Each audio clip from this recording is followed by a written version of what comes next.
Well, hi, everybody. I'm excited about our flag football unit coming up, and this video is going to cover the rules for flag football.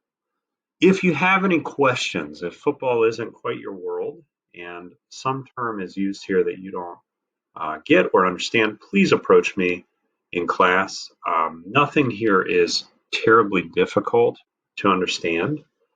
It's just something that sometimes the vocabulary gets in people's way. So please feel free, approach me in class if any of the terms or the concepts don't make sense to you. But here are the rules for flag football as we will play it in class. First of all, after teams are determined, possession is going to be figured out by rock, paper, scissors. The loser of rock, paper, scissors gets to choose which end zone or touchdown area their team is going to defend. So, for instance, if you're on the field and the sun is in your eyes going one way, you might want the team that you're playing against to have to play defense with the sun in their eyes. So you might want to think about that. Okay? Now, the winner of rock, paper, scissors, however, gets the ball first. Here's how you play. The team that gets the ball, the offensive team, gets the ball on its, quote, 5-yard line. It's not really 5 yards from the end zone on our field because our field is a little bit smaller, but it'll be about 15 feet from the end zone line. That offensive team has 3 plays or downs to cross the midfield line. If they cross that midfield line in 3 plays or less, then they get 3 more plays to try and score a touchdown.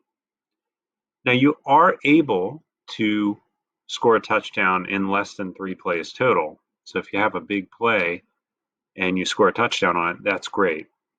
But you have 3 plays from when you start your possession to cross the center line of the field, and then you have 3 more plays to score a touchdown on the other end of the field.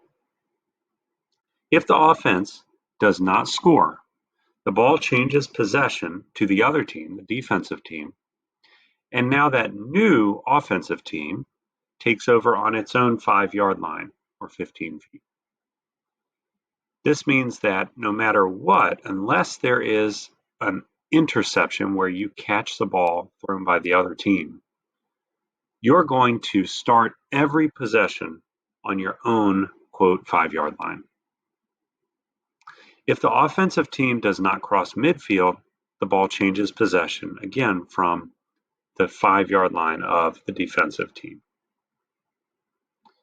All possession changes except interceptions start on that 5-yard line. Now, ideally, our teams would have 6 players on the field at a time for both offense and defense. We may change up the numbers that we're playing just based on class size and due to time constraint.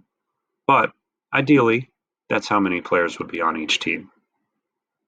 The game length of time is 1 class period. Each time the ball is spotted during the game, which means every time the ball is placed down on the ground, the team who's on offense has 30 seconds to snap or hike the ball. If the ball is not hiked in 30 seconds, you lose that play. Scoring. In flag football, just as in normal football, a touchdown is 6 points. After you score a touchdown, you're allowed to go for 1 extra point or 2 extra points. If your team elects to go for 1 extra point, the ball is going to be hiked from 12 feet outside of the end zone. If they try and go for 2 extra points, the ball is going to be hiked from 15 feet outside the end zone. Now, a safety is a special circumstance where the defense tags down or pulls the flag of an offensive player who has run back in their own end zone. If this happens in class, we'll explain it, but sometimes you'll have an offensive team member who gets the ball and either runs backward or doesn't make it out of the end zone, their own end zone, and they get tagged down. In that case, the team on defense gets 2 points. In flag football, there is no kicking of field goals or extra points in the game. Now we're going to talk about some special rules on offense. So running the ball. Flag football looks a little bit different from tackle football. Okay, so here we go. The quarterback is not allowed to run with the ball past the line of scrimmage. So there is no sneak for the quarterback. Only backward or lateral handoffs are allowed during a down. So the quarterback may hand the ball off, but the quarterback may not run the ball. On each end of the field, that 5-yard line is declared a no running zone, which means when the ball is inside the 5-yard line, inside that 12-foot zone,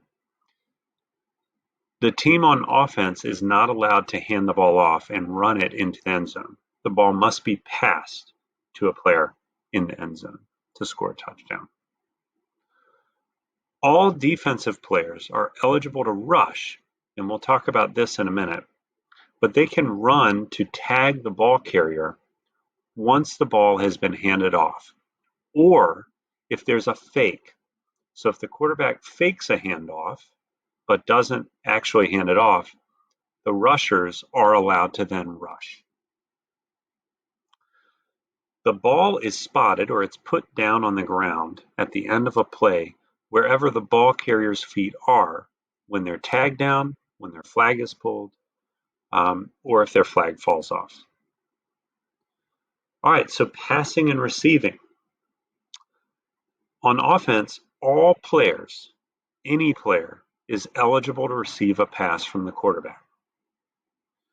A player must have at least 1 foot in bounds when making a catch. The quarterback has 7 seconds to throw the ball. The referee keeps track of the 7 seconds. If a pass is not thrown within 7 seconds, the play is dead, it's the end of the play, and the offensive team loses that play, that down. Once a player catches the ball, he or she is no longer allowed to throw the ball backward. In tackle football, you're allowed to do what's called a lateral, where you can throw the ball backwards to someone else who can then run it forward, kind of like rugby. But in flag football, once you catch the ball, your only option is to run the ball. All right, a dead ball. A play is ruled dead when the referee blows the whistle, when a flag is pulled or someone is tagged, when the ball carrier steps out of bounds, when there's a touchdown, or if we're playing flag football and the flag falls off. There is no fumble in flag football.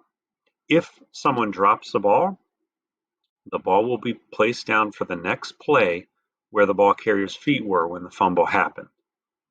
If a team is hiking a ball to their quarterback and it's a bad hike, the quarterback drops the ball will be spotted where the person who hiked the ball hiked it from. There is no, quote, stripping of the ball, which means if someone has the ball in their hands, you can't take it out of their hands and then make it your ball. In tackle football, you're allowed to do that. Flag football, you're not. Okay, there's some special rules for defense as well. Someone too far. All right, so rushing the quarterback.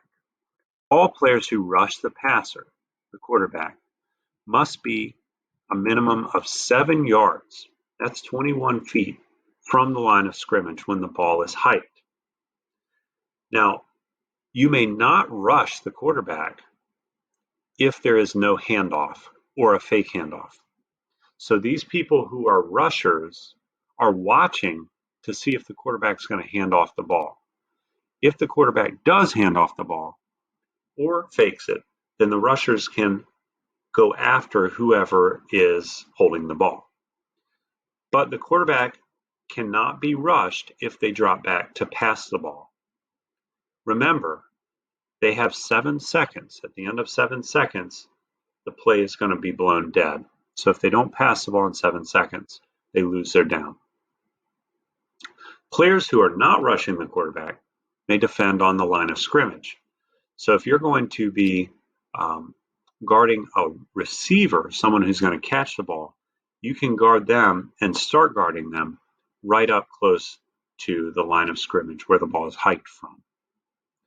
Once the ball is handed off or tossed, the 7-yard rule is no longer in effect, and all defenders can go behind the line of scrimmage. So for instance, if I pass the ball and I'm quarterback to my receiver who catches the ball, at that point, all the defenders, even the people who are waiting to rush, can run after the receiver. And if the receiver runs backward for some reason, which I do not recommend, then they can still tag that person behind the line of scrimmage. I, the referee, will designate what that 7-yard line is from the line of scrimmage for all rushers. And you'll see me put a little spot down on the field for that. All right, blocking and tackling are not allowed in flag football. Grown here. Okay, now that we've got that out of the way, penalties. There are penalties that are 3 yards, 12 feet, except for pass interference penalties when you push, shove, or knock someone off of a pass catch opportunity. All of them are pretty much 3 yards and either a first down or a loss of down if it's on the offense.